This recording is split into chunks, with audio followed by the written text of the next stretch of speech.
Kalau harta itu adalah harta yang dicari oleh suamimu yang sedang proses cerai, jangan dibawa cowok dong berenang di kolam renangnya, nggak boleh gitu. Dan yang kedua, kalau anak itu memang itu demi kepentingan anak, kasih dia ketemu dengan bapaknya, jangan dong ya. Lagi pula cowok pun ya, kalau cowok kau punya pacar mantan istri orang yang sedang proses cerai, lu jangan masuk ke kolam renangnya lah, gengsi dong, nggak ada harga diri lo ya, ya, gitu kan? Ya, jadi para cewek yang sedang proses cerai, ya, itu rumah dan kolam renang adalah dicari suamimu. Masa kau bawa laki-laki ke dalam? Makanya contoh gaya Hotman, nggak ada kebohongan, ya, semuanya nggak ada kebohongan, istri semuanya sebahagia, aspi gua cantik-cantik, ya. Sekali lagi, kau laki-laki harus punya harga diri. Laki-laki yang pacaran sama mantan istri orang, jangan kau sekali-sekali tidur di rumah itu. Kalau rumah itu belum jelas milik siapa, apalagi kalau renang cumbu-cumbuan di kolam renang, malulah jadi laki-laki, Ini saran Hotman Paris. Makanya laki-laki berduit, jangan bokeh. Yang salah dengan omongan Sarweda karena ngomongin Cong? Hah? Ada yang salah? Enggak kan? Tapi kenapa netizen menghujat dia? Abang, udah gede kan abang kan? Masa nggak bisa bedain yang mana salah, yang mana yang benar? Masih nanya salahnya di mana? Masa perlu gue yang jelasin? Ya jelas salah. Kenapa? Lu mau tahu salahnya di mana nih? Gue kasih tahu, dengerin baik-baik ya. Masalahnya yang ngatain Cong itu ya seorang mantan istri yang bener-bener udah dikasih segalanya. Ngerti kagak lo? Hah? Terus bongkar fakta. Apanya? Apanya yang dibongkar fakta? Itu bukan ngebongkar. Kalau masalah dia ya bencong atau dia ngondek, itu udah dari dulu sebelum dia kawin sama si Sarwenda ya. Sebelum dia nikah sama mantan bininya ini, itu semua orang seluruh Indonesia udah pada tahu. Jadi itu bukan bongkar fakta namanya. Lu ngerti kagak konsepnya? Lu ngerti kagak maksudnya bongkar fakta tuh bongkar fakta yang mana? Kalau soal Cong-Cong itu bukan bongkar fakta, Bang. Semua orang udah tahu, satu Indonesia udah pada tahu. Masa lu nggak bisa bedain yang namanya bongkar fakta dan yang namanya orang ngata-ngatain, menghina, merendahkan? Masa lu nggak bisa bedain, Bang? Emosi gue si Parjo ini bener-bener yang gak heran ya, mungkin sefrekuensi sama yang Ono, makanya nggak bisa bedain yang mana yang salah, yang mana yang benar. Terus pakai bilang netizen itu haus drama. Emang lu kagak? Lu juga haus drama. Kalau lu nggak haus drama, lu ngapain bikin VT soal ini? Lu juga haus drama, Bang. Lu juga munafik. Udah, kita semua munafik. Gue juga munafik. Gue juga haus drama. Udah. Kalau emang lu nggak suka sama si Rubennya, ya udah lu bikin VT soal si Ruben aja. Ngapain netizen? Nih gue kasih tahu ya. Netizen rame-rame menghujat Sarwenda. Kenapa? Karena itu udah bukan urusan pribadi. Kenapa gue bilang bukan urusan pribadi? Karena dia ngatain itu di live, yang dimana semua orang bisa lihat, yang dimana semua orang itu bisa denger. Ngerti kagak? Ya, jadi kalau dia ngomong di live itu ya udah, netizen berhak mengomentari apa yang dia lakukan di sosmed karena dia ngomongnya di sosmed. Lu paham gak sih sampai sini? Emosi gue anjir. Kepada buzzer-buzzernya, dengar ya. Kamu mau ngejelekin saya seperti apapun, terserah. Dibilang saya psikolog berisik lah segala macam. Dengar, saya tidak akan membela orang yang salah. Bagaimanapun dia, tetap saya tidak akan membela orang-orang yang salah. Kalian tuh mikir gak? Kalau apa yang dilakukan oleh dia, apalagi live, itu salah besar itu. Jangan kalian itu sok tahu kalian. Hah? Kamu boleh mencintai idola kamu, tapi tidak dengan cara seperti itu. Paham kalian? Saya udah lacak kalian. Siapa kalian? Siapa yang bayar kalian? Hah? Enak aja kalian. Data semuanya ada. Ingat. Pakai bilang saya beginilah, begitulah. Emang susah nyari kalian? Kecil buat gue. Paham lo? Hah?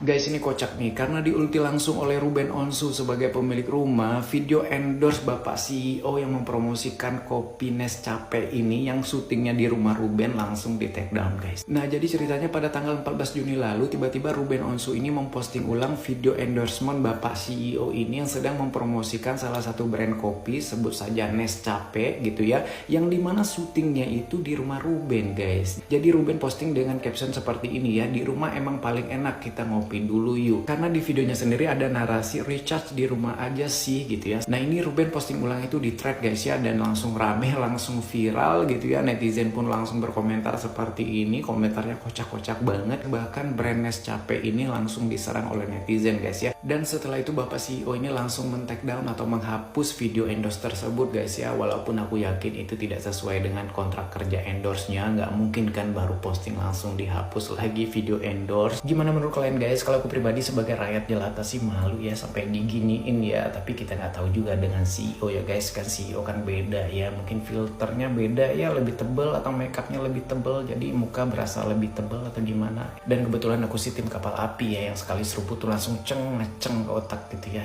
Ya nggak sekedar recharge, maksudnya seger gitu. Aku ngaceng sih. Mau ngopi di luar tapi jalanan macet, malah bikin makin pusing. Emang paling benar recharge di rumah aja sih, charge di rumah aja sih, charge di rumah aja sih.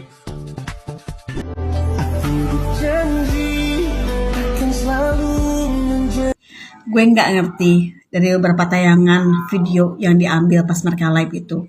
Gue nggak ngerti konsepnya, apa mereka itu lagi cari duit, lagi promoin barang, lagi jualan atau lagi apa. Karena menurut gue kalau dibilang lagi cari duit, lagi promo barang, lagi apa namanya, katakanlah jualan gitu, kok konsepnya mereka tuh kayak malah memperlihatkan kebucinan mereka gitu. Ada yang salah dengan mereka bucin? Nggak ada memang, tapi yang salah adalah tempatnya dan situasinya. Karena biasanya suami istri sekalipun yang betul-betul lagi jualan, betul-betul lagi memang promo barang, biasanya nggak melakukan hal yang serupa gitu. Itu suami istri ya, apalagi ini yang bukan suami istri gitu. Kesannya orang yang nonton pun risih gitu kan, risih loh yang nonton tuh gitu kan. Lu boleh secinta itu sama pasangan lu, tapi tahu tempat dong, tahu situasi. Karena kita ini orang timur, ketika melihat tayangan seperti ini, kita berpikir ya, aku berpikir gini, ini di depan kamera aja udah berani kayak begini, apalagi di belakang kamera, mungkin lebih dahsyat, lebih wow, gitu kan? Seperti itu. Terus sisi profesionalisme ini di mana? Ketika jualan, ketika cari duit, gitu kan? Malah dipergunakan untuk arena-arena yang, maaf kata, ini bukan memperlihatkan sisi romantisme, tapi ini lebih ke vulgar, sayang. Beda ya, romantis sama vulgar tuh beda kan, gitu kan. Terus aku pikir, kenapa sih tiap cuplikan video-video di live itu nggak pernah ada yang lolos seleksi?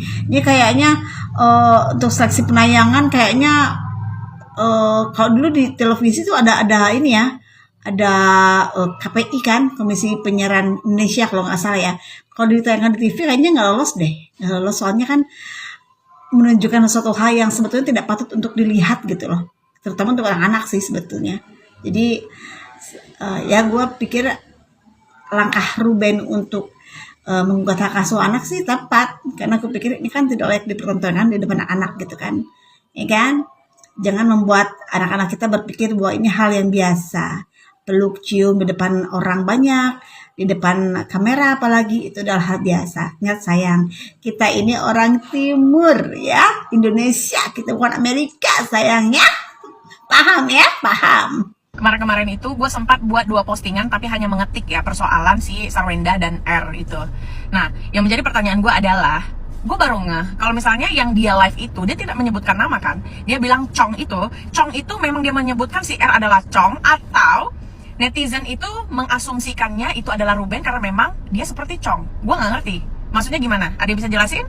Kemudian ketika gue membahas, mereka ini membahas lagi perkara CEO. Gue harus bilang sama kalian, CEO itu nggak harus Elon Musk. CEO yang nggak berhasil banget juga ada. Yang pasti mereka itu ya di atas rata-rata. Di atas rata-ratanya ini adalah orang-orang yang memang tidak berkomentar mengata-ngatain CEO. Biasanya itu yang standarnya di bawah rata-rata gitu ya. Karena bahasanya saja sudah kelihatan kalau mereka itu adalah orang yang di bawah rata-rata, begitu. Dan gue bukan fansnya Sarwenda, gue juga tidak akan mendukung R karena dua-dua gue nggak ngefans. R itu adalah pelawak yang bukan masuk kategori lawakannya lucu buat gue, dan untuk si Sarwenda juga bukan orang yang gue harus idolakan karena dia itu sederhana sekali. Ternyata itu entah tertekan entah pencitraan waktu itu, begitu aja sih. Gue hari ini lebih bagus ngebelain CEO-nya karena dia tuh kasihan, dia terjebak di dalam cerita abnormal dari rumah tangga seseorang.